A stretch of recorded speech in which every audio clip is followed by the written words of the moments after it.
আল্লাহ রাব্বুল আলামিন সাহাবায়ে কেরামদেরকে সহ দুনিয়ার সমস্ত বান্দা বান্দীদেরকে সতর্ক করার জন্য রব্বুল আলামিন সূরাতুত তাকাসুর নাযিল করে দিলেন। বিশ্ববাসীকে আল্লাহ তাআলা জানিয়ে দেন, এই যে দুনিয়ার প্রাচুর্য, এটা হলো মানুষের জন্য ধ্বংসের কারণ হয়ে দাঁড়ায়। আল্লাহ বলেন, আলহাকুমুত তাকাসুর, আলহাকুমুত তাকাসুর। দুনিয়ার প্রাচুর্য, ধন সম্পদ, মাল, বিত্তশালী, সন্তান সন্ততি, এইগুলা ধ্বংসের কারণ হয়, হালাক করে দেয়, আমলের কমতি এনে দেয়। এজন্য আল্লাহ বলেন, আলহাকুমুত তাকাসুর, তোমরা তোমাদের বংশের বিষয় নিয়ে গর্ব করো না, সম্পদ নিয়ে গর্ব করো না।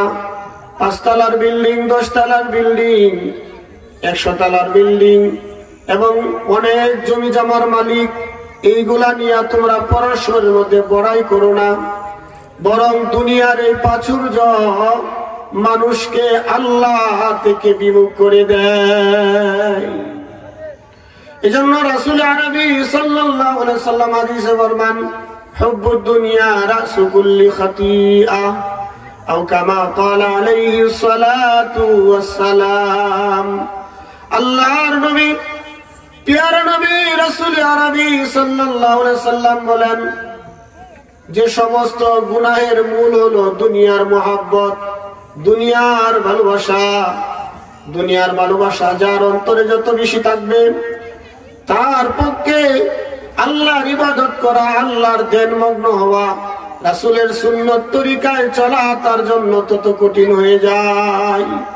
শুধু তাই নয়, আমার মুরব্বী বাবারা, যুবক ভাইরা, কচি কাঁচা সোনামণি বন্ধুরা, শুনো, দুনিয়ার মহব্বত যদি বেশি থাকে, তাহলে মৃত্যুর সময় সাকরাতুল মাউত, মৃত্যুর যে যন্ত্রণা, এটা কঠিন হয়ে যায়। কারণ বিষয়টা আমরা সকলে বুঝবো, দুনিয়ার মহব্বত যদি থাকে, যখন মালাকুল মাউত আসবে আমার রূহটাকে কবজ করার জন্য, তখন চিন্তার মধ্যে চলে আসবে, হায় রে আমার বিল্ডিং, হায় আমার ক্ষেত খামার, আমার সন্তানাদি, সবেমাত্র বাচ্চাটাকে আমি মেডিকেলে ভর্তি করলাম অথবা সায়েন্স ভর্তি করলাম, জজ বানানোর জন্য ফিকির চলতেছে, বিদেশে যাবে সামনের মাসে, এখনই আমার মৃত্যু হয়ে গেলে সন্তানকে কিভাবে বিদেশে পাঠাবো। এই ফিকির, দুনিয়ার মহব্বত অন্তরে এমন ভাবে জায়গা করে নেয়, যার কারণে আল্লাহর স্মরণ অন্তর থেকে দূর হয়ে যায়। কোন পাত্রে যদি লালি রাখা হয়, ওই পাত্রের মধ্যে আর দুধ রাখা যায় না। ঠিক তেমনি ভাবে কারো অন্তরে যদি দুনিয়ার মহব্বত, দুনিয়ার বিত্তশালীর প্রাচুর্যের মহব্বত যদি ভরপুর হয়ে যায়, তাহলে ওই অন্তরের মধ্যে আল্লাহর মহব্বত আর স্থান নিতে পারে না। এজন্য রাসূল আরবি বলেন, হুব্বুদ দুনিয়া রাসু কুল্লি খাতিআ, আও কামা ক্বালা আলাইহি সালাতু ওয়াস সালাম। এজন্য দুনিয়ার মোহ থেকে দূরে সরা, দুনিয়ার প্রাচুর্যের মহব্বত, দুনিয়ার সম্পদের মহব্বত, এটা ততক্ষণ পর্যন্ত অন্তর থেকে দূর হবে না। আল্লাহ ঘোষণা করেন, আলহাকুমুত তাকাসুর হাত্তা যুরতুমুল মাকাবির। এই দুনিয়া দুনিয়া করতে করতে এক সময় কবরে যাওয়ার সময় হয়ে যাবে। হাত্তা যুরতুমুল মাকাবির, কবরের বহু বচন হলো মাকাবির। কবরুন এক বচন, তার বহু বচন হলো মাকাবির। মানুষের মুলাকাত হয়ে যাবে কবরের সাথে। দুনিয়ার মহব্বত অন্তরে থাকতে থাকতে যদি কবরের সাথে মুলাকাত হয়ে যায়, আল্লাহর মহব্বত যদি না থাকে, তাহলে কবরে গিয়ে শান্তি পাওয়া যাবে না। মালাকুল মাউত যখন আসবে, দুনিয়ার সমস্ত মজা শেষ হয়ে যাবে। এজন্য সময় থাকতে আমাদেরকে অবশ্যই প্রস্তুতি নিতে হবে। আল্লাহ কোরআনে বলেন, সূরা মুমিনুনের 115 নম্বর আয়াত, আল্লাহ বলেন, আফাহাসিবতুম আন্নামা খালাকনাকুম আবাসান ওয়া আন্নাকুম ইলাইনা লা তুরজাউন। হে দুনিয়ার মানুষ, তোমরা কি এটা মনে করে বসেছ যে দুনিয়াতে তোমাদেরকে একটু স্বাধীনতা দেওয়া হয়েছে, যার কারণে তোমরা এমন মনে করে বসো না যে আমাদেরকে ধরার মতো আর কেউ নাই? আল্লাহ বলেন, আফাহাসিবতুম, তোমরা কি মনে করে বসেছ আন্নামা খালাকনাকুম, যে আমি তোমাদেরকে সৃষ্টি করেছি আবাসান, অনর্থক। আল্লাহ কি আমাদেরকে অনর্থক বানাইছে? না। একজন গুড়ি উড়ানেওয়ালা, সে যখন গুড়ি উড়ায়, গুড়ি শূন্যের মধ্যে ছাড়ার পরে এটা উঠতে থাকে উঠতে থাকে। ঘুরি ঘুরে মনে মনে ভাবে যে হামসে কুই ডাঙ্গার নিহি, আমি স্বাধীন, এখন আমাকে ধরার মতো আর কেউ নাই। কিন্তু এই ঘুরি তো জানে না যে তার পিছনে যে সুতা বাঁধা আছে এটা ঘুরির মালিকের হাতে আছে। যখন সন্ধ্যা ঘনিয়ে আসে তখন ঘুরিওয়ালা আস্তে আস্তে টানতে থাকে আর মালিকের হাতে ধরা দেয়। ঠিক তেমনি ভাবে আমরা দুনিয়াতে একটু স্বাধীন ভাবে আছি। আল্লাহ তাআলা স্বাধীনতা দিয়েছেন মানুষকে, আল্লাহ তাআলা এই তবিয়ত দিয়া বানাইছেন। মানুষ ইচ্ছা করলে নেক কাজ করতে পারে, মানুষ ইচ্ছা করলে বদ কাজ করতে পারে এই স্বাধীনতার পরে। এজন্য আল্লাহ তাআলা মানুষকে দামি বানাইছেন। মানুষ হলো আশরাফুল মাখলুকাত। কিন্তু এতটুকু স্বাধীনতা পেয়ে যদি আমরা মনে করি আমাদেরকে ধরার মতো আর কেউ নাই, আমরা কোথাও ফিরে যাব না, এইটাই হবে আমাদের ভুল। আল্লাহ বলেন, আফাহাসিবতুম আন্নামা খালাকনাকুম আবাসান ওয়া আন্নাকুম ইলাইনা লা তুরজাউন। তোমরা কি মনে করে বসেছো যে আমার কাছে ফিরে আসবে না? আমরা কার কাছে ফিরে যাবো? জোরে বলি, আল্লাহর কাছে ফিরে যাব। আল্লাহর কাছে ফিরে যাব। তো এটা হলো দুনিয়া। দুনিয়া হলো অস্থায়ী, দুনিয়া হলো ক্ষণস্থায়ী, আখিরাত হলো স্থায়ী, পরকাল হলো স্থায়ী। অনন্তকাল জিন্দেগির জন্য দুনিয়া থেকে আমাদেরকে প্রস্তুতি নিতে হবে। বাবারা আমার, বন্ধুরা আমার, যদি আমার আমল ভালো হয় তাহলে কবর আমার সাথে ভালো ব্যবহার করবে। কবর হলো একটি জগতের নাম, আলমে বরজখ, 3.5 হাত মাটির নিচে, এটাই শুধু কবর না। কোন মানুষ যদি পানিতে পড়ে মারা যায়, তার কোনো হদস না পাওয়া যায়, তার কোনো সন্ধান না পাওয়া যায়, এরপরও তার সোয়াল জবাব আছে না নাই? এজন্য কবর হলো একটি জগতের নাম।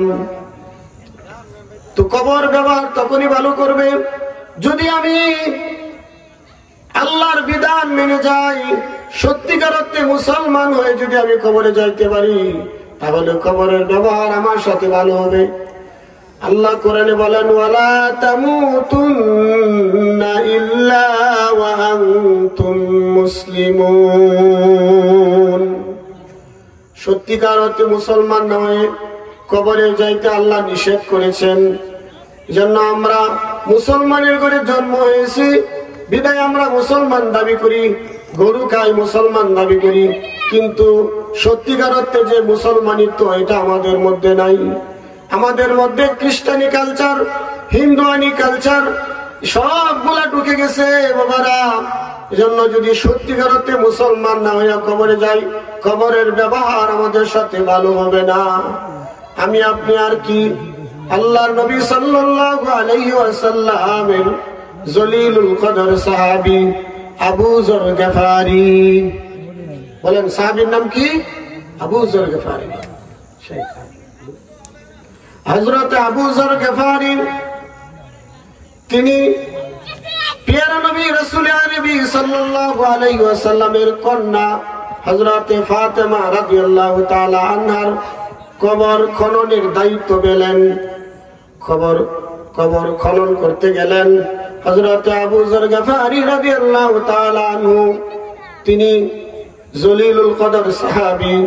তিনি যখন কবর খনন করতেছে জমিনকে ডাক দিয়ে বলে, জমিন, আজকে তোমার মধ্যে কার কবর খনন করা হবে তুমি জানো নি? আজকে তোমার মধ্যে যার জায়গা করা হচ্ছে তিনি হলেন হযরতে আলী কাররামাল্লাহু ওয়াজহু, স্ত্রীর কবর। ও জমিন, জানোনি তোমার মধ্যে আজকে কাকে রাখা হবে? তোমার মধ্যে আজকে হযরতে হাসান হুসাইন, যিনারা হলেন সর্দার, বেহেশতি যুবকদের সর্দারের মাকে আজকে তোমার মধ্যে রাখা হবে। ও মাটি, ও জমিন, তুমি জানোনি আজকে তোমার মধ্যে কাকে রাখা হবে? সাইয়্যিদুল মুরসালিন, খাতামুন নবীন, রাহমাতুল লিল আলামিন, সাইয়্যিদুস সাকালাইন, বিশ্বনবী মুহাম্মদুর রাসূলুল্লাহ সাল্লাল্লাহু আলাইহি ওয়াসাল্লামের কন্যা কলিজার টুকরা ফাতেমাকে আজকে তোমার মধ্যে রাখা হবে। কত আদরের মেয়ে ছিল বিশ্বনবী রাসূল আরবি সাল্লাল্লাহু আলাইহি ওয়াসাল্লামের কন্যা চারজন: জয়নব, রুকাইয়া, উম্মে কুলসুম, ফাতেমা রাদিয়াল্লাহু তাআলা আনহা।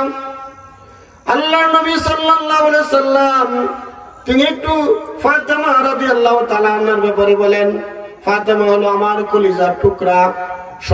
সকল সন্তানদেরকে তো এক মোহাব্বত এবং এক চোখে দেখতে হয়, তবে যে সন্তান মা বাবাকে বেশি মোহাব্বত করে তার প্রতি একটু মা বাবার দয়া মায়া বেড়ে যায়। ঠিক কিনা জোরে বলি?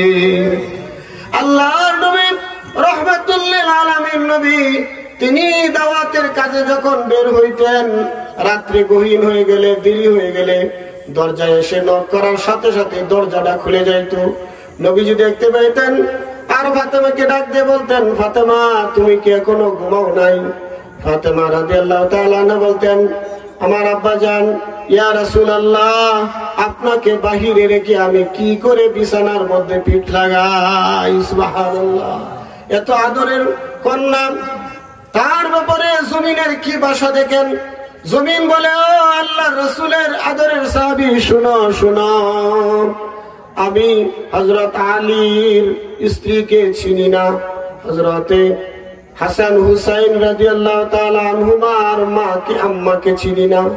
সাইয়্যিদুল মুরসালিন বিশ্বনবী মুহাম্মদুর রাসূলুল্লাহ সাল্লাল্লাহু আলাইহি ওয়াসাল্লামের কলিজার টুকরা ফাতেমাকে আমি চিনি না। কবর আমার ব্যবহার তার সাথে ভালো হবে, যার আমল ভালো হবে তার সাথে আমার ব্যবহারটাও ভালো হবে। আল্লাহু আকবার। একবার চিন্তা করি মুসলমান, যদি কবরের বাসা এরকম হয় নবীজির কলিজার টুকরার ব্যাপারে, তাহলে আমরা কি, আমাদের ব্যাপারে কি হইতে পারে আমাদের চিন্তা করার দরকার আছে না নাই? আম্মাল কবরু রাউযাতুম মিন রিয়াজিল জান্নাহ ওয়া ইম্মা হুফরাতুম মিন হুফারিন নার।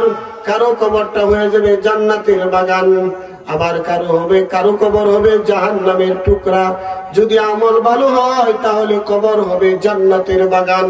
যখন কবরে রাখা হবে, আলমে বারজাখে রাখা হবে, যদি রুহুটা ভালো হয় তাহলে জান্নাত থেকে তার জন্য আরাম আয়েশের ব্যবস্থা করে দেওয়া হবে। সুবহানাল্লাহ। এজন্য বাবারা আমার, বন্ধুরা আমার, মেহমান চলে এসেছেন, আমি কথা দীর্ঘায়িত করতে চাই না। সূরা তাকাসুরের ভিতরে আল্লাহ সে কথাই বলেন, আল্লাহকুমুত তাকাসুর হাত্তা যুরতুমুল মাকাবির। দুনিয়ার প্রাচুর্যের ব্যাপারে একটু অন্তর থেকে দুনিয়ার মহাব্বত কমায়া দেই, আর মহাব্বত যদি ভাবে চলতে থাকে আর কবরের সাথে মুলাকাত হয়ে যায়, তাহলে আমাদের অবস্থা খারাপ হয়ে যাবে। আল্লাহ তাআলা আমাদের জন্য যে উপরন্ত নাজ নিয়ামত জান্নাতের ব্যবস্থা করে রেখেছেন, সেটা আমাদের নসিব হবে না। আমরা সকলে জান্নাতে যাইতে চাই কি চাই না? সকলে দুই হাত তুলে দেখাই, নারে তাকবীর। আলহামদুলিল্লাহ। আল্লাহ আমাদেরকে কবুল করুন। আমরা যেন আমি আজকে এই মেসেজটুকু দিতে চাই যে ইনশাআল্লাহ আজকে থেকেই আমরা সূরা তাকাসুর প্রতিদিন রাতে তেলাওয়াত করব, রাজি আছি ইনশাআল্লাহ। আর আমরা অবশ্যই দিনের প্রতি এবং সত্যিকারতে মুসলমান হওয়ার জন্য আমাদের সবাইকে মরতে হবে।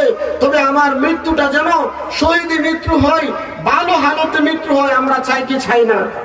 তাহলে যদি আমি রাত্রেবেলায় কানের মধ্যে ইয়ারফোন লাগিয়ে ঘুমাই, তাহলে আমার মৃত্যুটা কি ভালো মৃত্যু হবে, এটাকে আমি আশা করতে পারি? অথবা আমি কোন গুনাহের কাজে থাকলাম, কখন মৃত্যু চলে আসে এটা আমরা বলতে পারি না। ইযা জাআ আজালুহুম লা ইস্তাখিরুনা সাআতাও ওয়া লা ইস্তাকদিমুন। এজন্য সদা সর্বদাই আমাদের প্রস্তুতি নিয়ে থাকার দরকার আছে না নাই? তাহলে অবশ্যই আমরা গুনার অবস্থা থেকে, গুনার জিন্দেগি থেকে ফিরে আসবো এবং প্রস্তুত থাকবো কখন মালাকুল মউত চলে আসে। এই প্রস্তুতি নিয়ে যদি থাকতে পারি, তাহলে মালাকুল মউত যখন আসবে আমরা হাসতে হাসতে আমাদের রুহটা বের হয়ে যাবে, আমাদের কোনো কষ্ট কম হবে, সাকরাতুল মউত কম হবে। এইভাবে প্রস্তুতি যদি আমরা নিয়ে থাকতে পারি এবং এই তামান্না রাখি, যদি জিহাদের জন্য ডাক আসে, মরতে তো হবেই, তবে ইনশাআল্লাহ জান দিয়ে দিব, আল্লাহর রাস্তায় শহীদ হওয়ার জন্য রাজি আছি ইনশাআল্লাহ।